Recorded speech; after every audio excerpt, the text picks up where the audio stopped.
exam period. But now that my exam period is basically over, I am happy to settle in and start really making some new ASMR videos and start pumping them out on a regular basis. So hi, it's been a while since I recorded the first part of the sleep whispering Wikipedia video, so if I go over a bit that I've already read, please don't hate me for it. It might be good for me to refresh my memory a little bit.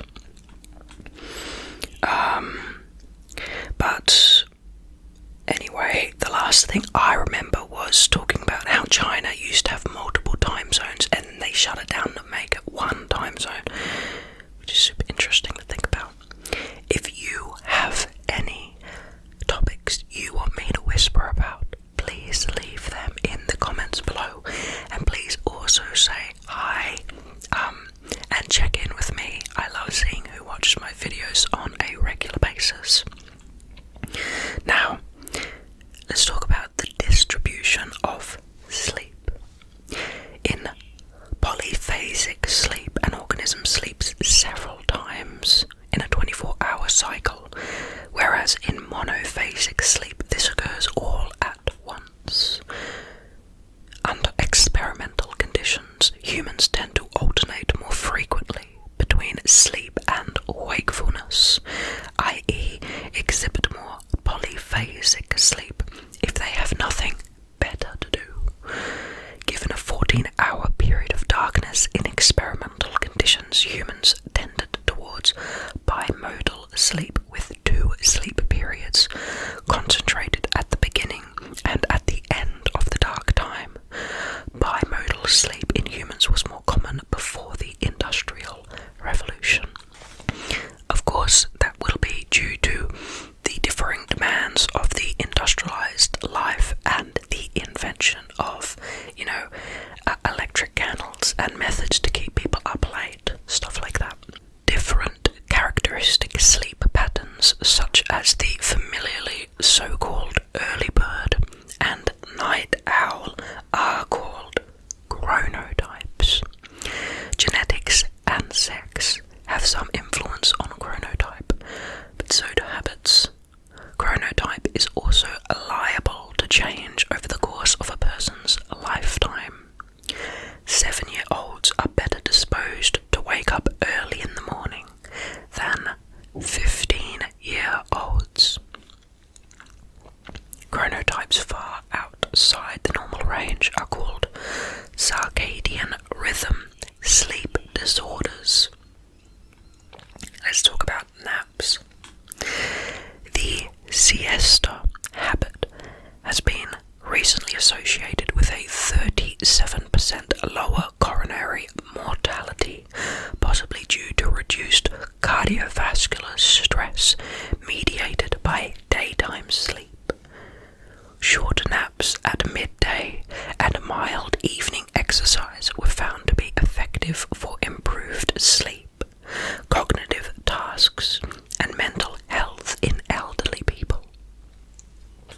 Now, talking about genetics, monozygotic, identical, and dizygotic fraternal twins tend to have similar sleep habits.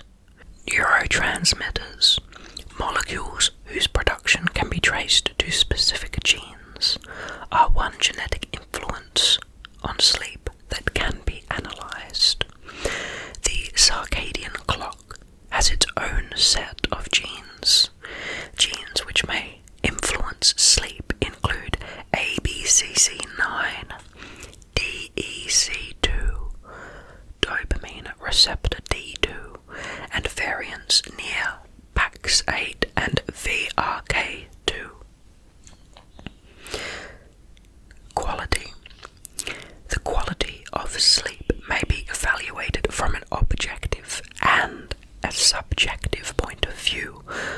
Objective sleep quality refers to how difficult it is for a person to fall asleep and remain in a sleeping state, and how many times they wake up during a single night. Poor sleep quality disrupts the cycle of transition between the different stages of sleep. Subjective sleep quality, in turn, refers to a sense of being rested and regenerated after waking from sleep. A study by A. Harvey et al. In 2002 found that insomniacs were more demanding in their evaluations of sleep quality than individuals who had no sleep problems. Homeostatic sleep propensity, the need for sleep as a function of the amount of time elapsed since the last adequate sleep episode, must be balanced against the circadian element for satisfactory sleep, along with corresponding messages from the circadian clock. This tells the body it needs to sleep. The timing is correct when the following two circadian markers occur after the middle of the sleep episode and before awakening. Maximum concentration of the hormone melatonin and minimum core body temperature. Now let's talk about the ideal duration of sleep. This should be interesting. Human sleep needs vary by age and amongst individuals. Sleep is considered to be adequate when there is no daytime sleepiness or dysfunction. Moreover, self-reported sleep duration is only moderately correlated with actual sleep time as measured by actigraphy, and those affected with sleep state misperception may typically report having slept only 4 hours despite having slept a full 8 hours. Researchers have found that sleeping 6 to 7 hours each night correlates with longevity and cardiac health in humans, though many underlying factors may be involved in the causality behind this relationship. Sleep difficulties are furthermore associated with psychiatric disorders such as depression, alcoholism, and bipolar disorder. Up to 90% of adults with depression are found to have sleep difficulties. For me, that is true, as I have major depressive disorder, and to sleep properly I have to use different sleep medications. Dysregulation detected by EEG includes disturbances in sleep continuity, decreased delta sleep, and altered REM patterns with regard to latency, distribution across the night, intensity of eye movements. Sleep duration can also vary according to season. Up to 90% of people report a longer sleep duration in winter, which may lead to more pronounced seasonal affective disorder, otherwise known as SAD. Now talking about children and sleep. By the time infants reach the age of 2, their brain size has reached 90% of an adult-sized brain. A majority of this brain growth has occurred during the period of life with the highest rate of sleep. The hours that children spend asleep influence their ability to perform on cognitive tasks. Children who sleep through the night and have few night waking episodes have higher cognitive attainments and easier temperaments than other children.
in the US announced newly revised recommendations as shown in the table below.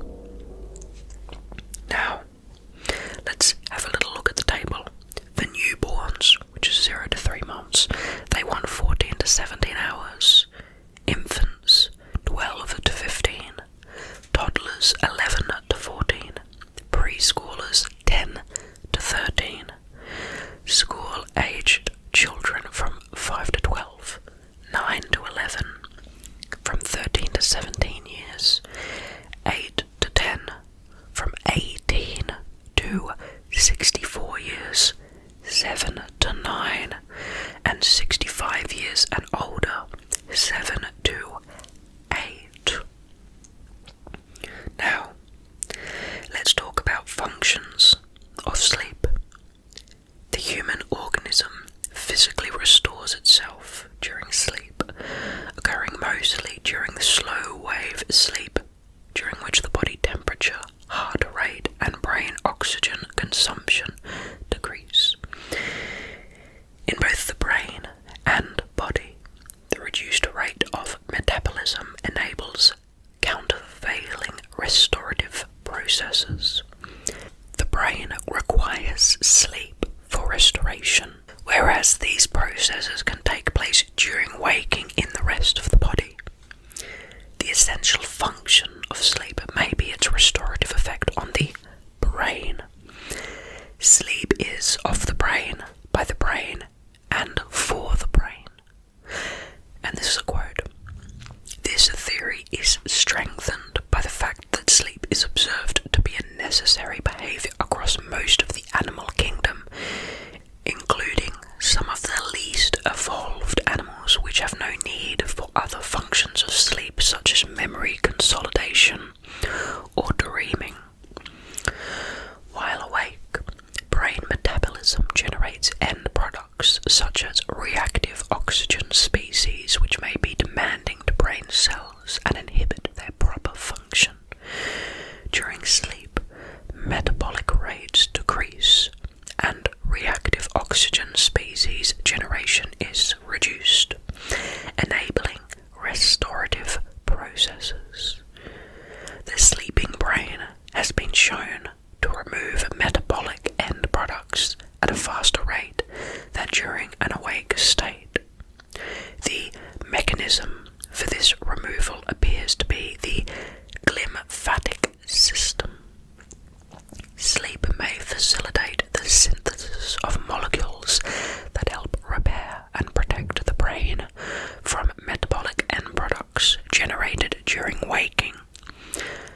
Anabolic hormones such as growth hormones are secreted preferentially during sleep. The brain concentration of glycogen increases during sleep and is depleted through metabolism during wakefulness. The effect of sleep duration on somatic growth is not completely known. One study recorded growth, height, and weight as correlated to parent-reported time in bed in 305 children over a period of 9 years, age 1 to 10. It was found that the variation of sleep duration among children does not seem to have an effect on growth. Slow wave sleep affects growth hormone levels in adult men. During 8 hours of sleep, men with a higher percentage of slow wave sleep, SWS, averaging 24%, also had high growth hormone secretion, while subjects with a low percentage of SWS, averaging 9%, had low growth hormone secretion.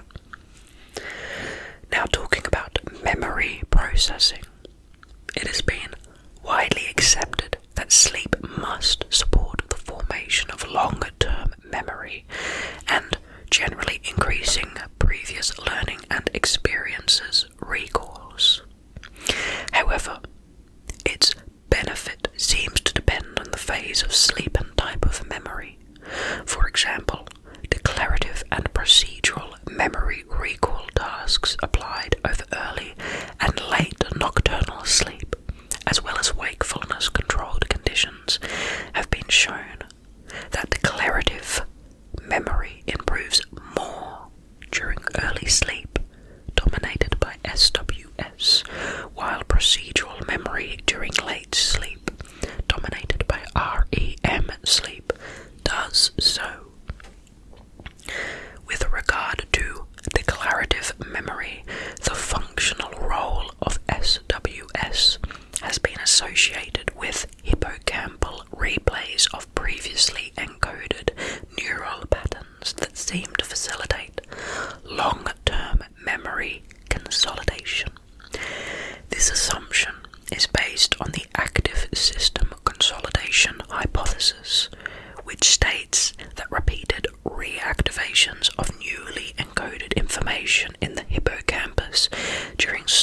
oscillations in NREM sleep mediate the stabilization of gradual integration of declarative memory with pre-existing knowledge networks on the cortical level. It assumes the hippocampus might hold information only temporarily and in a fast learning rate, whereas the neocortex is related to long-term storage and slow learning rate. This dialogue between the hippocampus and neocortex occurs in parallel with the hippocampal sharp wave ripples and thalamocortical spindles. I wonder what those are. Synchrony that derives the formation of the spindle ripple event, which seems to be a prerequisite for the formation of long-term memories. Perhaps if we wanted to fully understand that, we might need to make a little bit of a Wikipedia series on neurology. Reactivation of memory also occurs during wakefulness, and its function is associated with serving to update the reactivated memory with newly encoded information, whereas reactivations during SWS are presented as crucial for memory stabilization. Based on targeted memory reactivation, TMR, experiments that use associated memory cues to triggering memory traces during sleep, several studies have been reassuring the importance of nocturnal reactivations for the formation of persistent memories in neocortical networks, as well as highlighting the possibility of increasing people's memory performance at declarative recalls. Furthermore, nocturnal reactivation seems to share the same neural oscillatory patterns as reactivation during wakefulness, processes which might be coordinated by theta activity. During wakefulness, theta oscillations have been often related to successful performance in memory tasks, and cued memory reactivations during sleep have been showing that theta activity is significantly stronger in subsequent recognition of cued stimuli as compared to uncued ones, possibly indicating a strengthening of memory traces and lexical integration of cueing during sleep. However, the beneficial effect of TMR for memory consolidation seems to occur only if the cued memories can be related to prior knowledge. Interesting and very complicated. I feel like I only understood perhaps 15% of that. Maybe in a few years I'll reread this and have a more solid understanding when we go through and expand our knowledge with this Whispering Wikipedia series. Now, dreaming, a really fascinating part of sleep. During sleep, especially REM, humans tend to experience dreams. These are elusive and mostly unpredictable first-person experiences which seem logical and realistic to the dreamer while they are in progress, despite their frequently bizarre, irrational and or surreal qualities that become apparent when assessed after waking. Dreams often seamlessly incorporate concepts, situations, people, and objects within a person's mind that would normally not go together. They can include apparent sensations of all types, especially vision and movement. Dreams tend to rapidly fade from memory after waking. Some people choose to keep a dream journal, which they believe